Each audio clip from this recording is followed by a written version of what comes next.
Ezekiel Blackwood pressed his quill against the parchment with trembling fingers, the candlelight flickering across pages of survey notes that defied every principle of cartography he had learned during his 20 years as a colonial surveyor.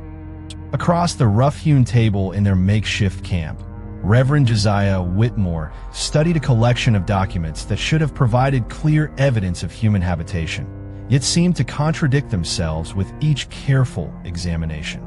The land grants clearly show a settlement established here in 1672, Reverend Whitmore said, adjusting his spectacles in the dim light. 57 families, a church, a mill, even a schoolhouse.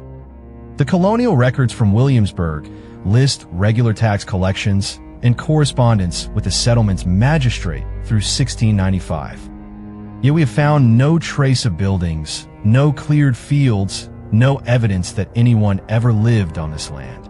They had been sent by the Virginia colonial government in the autumn of 1734 to resolve a boundary dispute between two wealthy landowners, each claiming ownership of a tract that official records showed belonged to a thriving settlement called Perdition's Rest. But when they arrived at the coordinates specified in the legal documents, they found only virgin forest that appeared untouched by human hands. Ezekiel set down his quill and walked to the tent opening, gazing out at landscape that challenged everything he understood about colonial development. The trees here were ancient, their massive trunks showing no signs of the clearing and regrowth that would indicate previous habitation.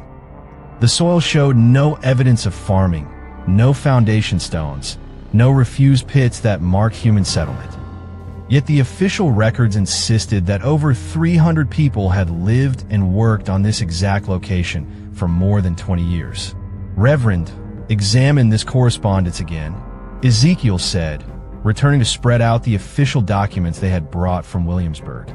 Letters from the settlement's minister, requesting additional prayer books and reporting on the spiritual welfare of his congregation. Tax assessments listing individual property holdings and livestock counts.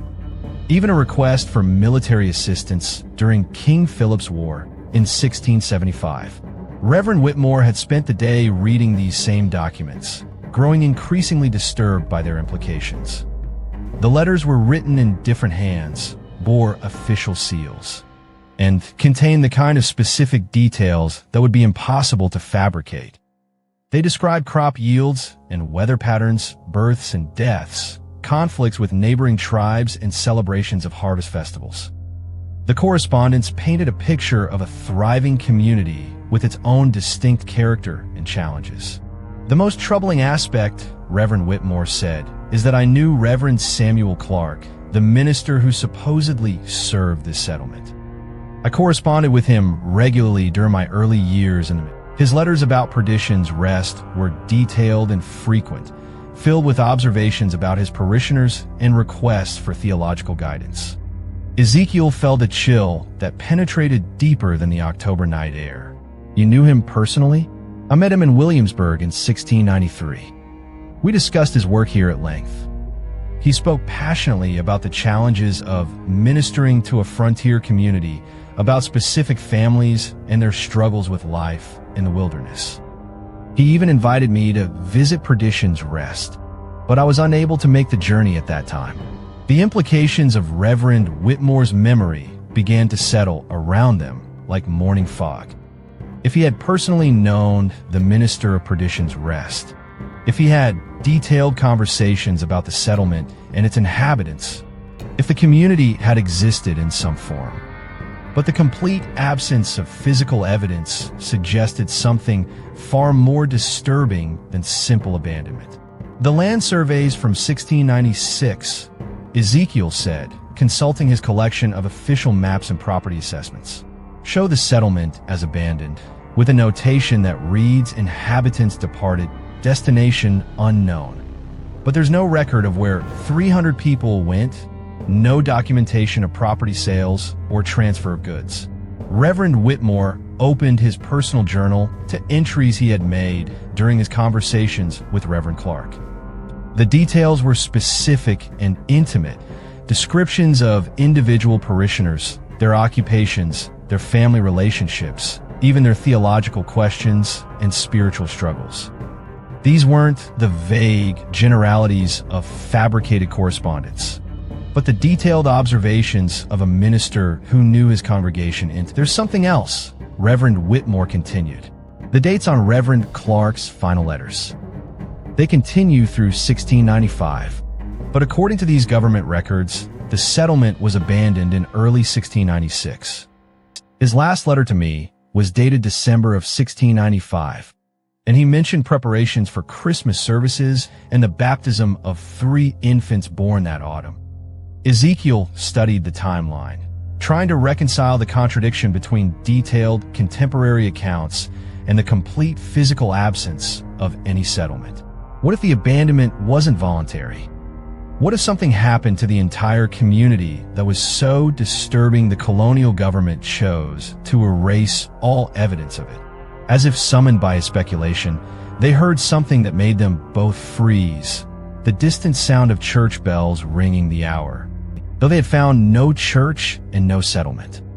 The bells rang 11 times, their tone carrying clearly through the forest air with a resonance that spoke of bronze cast in English foundries and blessed by Anglican ritual.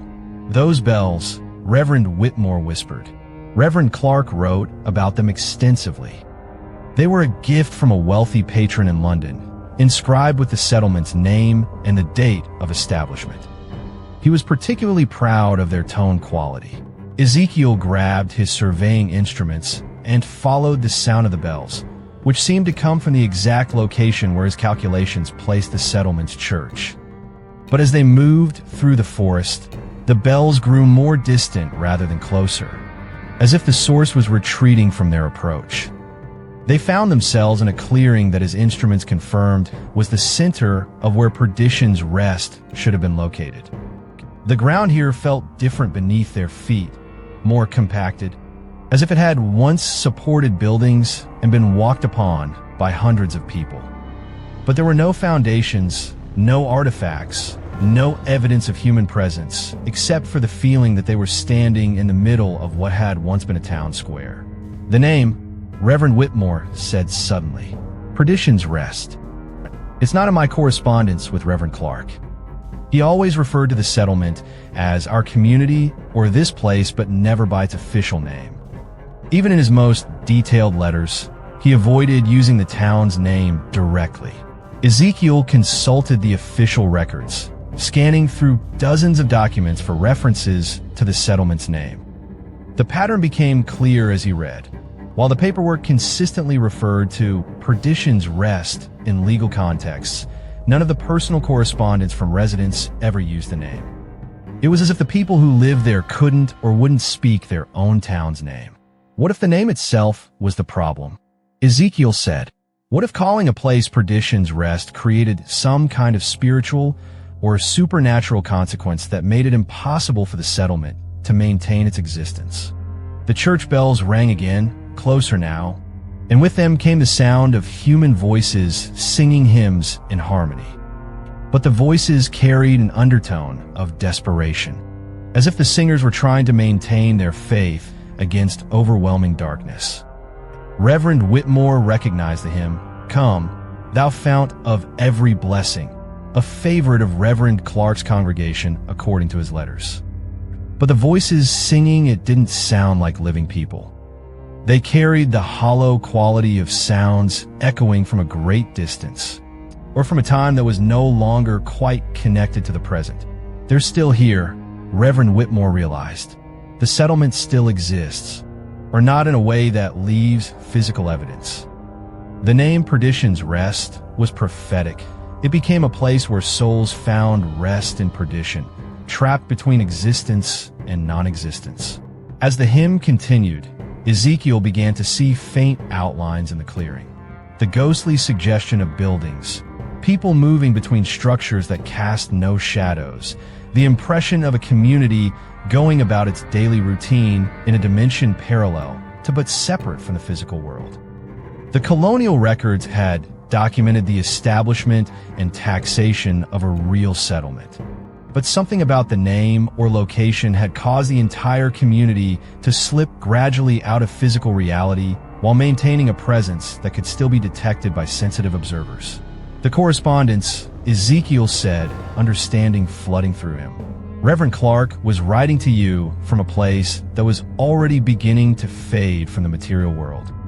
His letters were communications from settlement that was losing its ability to exist in normal reality. The bells fell silent, and with them, the voices faded back into the forest. But the clearing retained the unmistakable feeling of being inhabited by people who could no longer quite exist in the world. Reverend Whitmore and Ezekiel stood in the space where Perdition's rest had once thrived, surrounded by the invisible presence of a community that had forgotten how to remain real.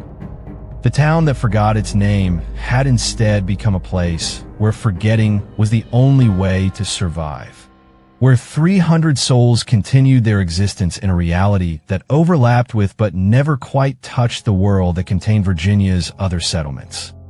They would return to Williamsburg with a report that couldn't be filed, documenting the discovery of a settlement that existed completely in official records but had somehow erased itself from physical reality, leaving behind only the sound of church bells and the memory of conversations with a minister who served a congregation trapped between worlds.